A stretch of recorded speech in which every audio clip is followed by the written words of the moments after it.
Demonstrations are planned at universities across Istanbul today, amid calls for wider protest over the arrest and detention of President Erdogan's top rival, the Istanbul mayor Ekrem İmamoğlu, on Wednesday. Students and protesters clashed with riot police in the capital Ankara as police deployed tear gas and water cannon on crowds in the capital. Protesters also gathered in cities across Turkey, despite a government ban which extends online. Police say they detained 37 suspects for allegedly making what they called provocative social media posts. Mr. Emu was set to be named as the presidential candidate for the opposition Republican People's Party, known as the CHP. The government say they are cracking down on corruption and accuse the opposition of links to a terrorist group.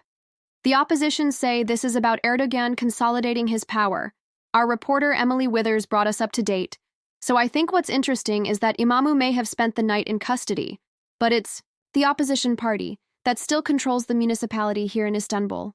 So when people woke up this morning and commuted into work using the metro, they heard the voice of İmamoğlu blaring out on speakers. There are already calls today for more large demonstrations to happen at universities across the city. There's calls for more wider protests, particularly here in Istanbul and in Ankara. As you said there were large crowds, tens of thousands out on the streets in Istanbul and Ankara last night who clashed with police. But the numbers still aren't quite large enough to really put major political pressure on the president.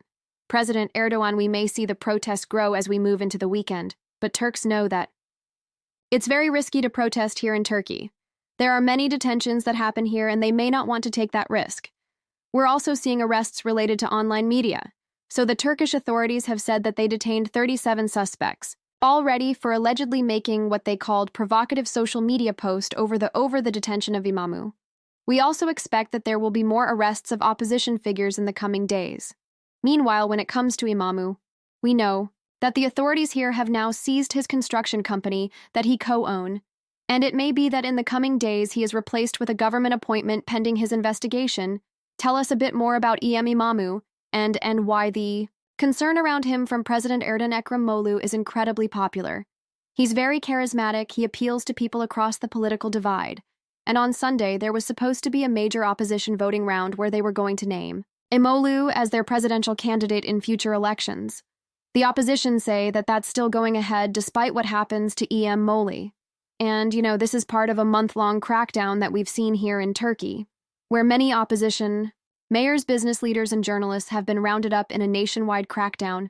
And, İmamoğlu wouldn't be the first political leader to be put in jail. Just earlier this month, the leader of a Turkish opposition party was arrested and detained. He's currently in jail right now, pending a trial on charges of insulting President Erdogan and inciting hatred. He too has called the charges political. And this is all part of Erdogan trying to shore up power potentially ahead of early elections.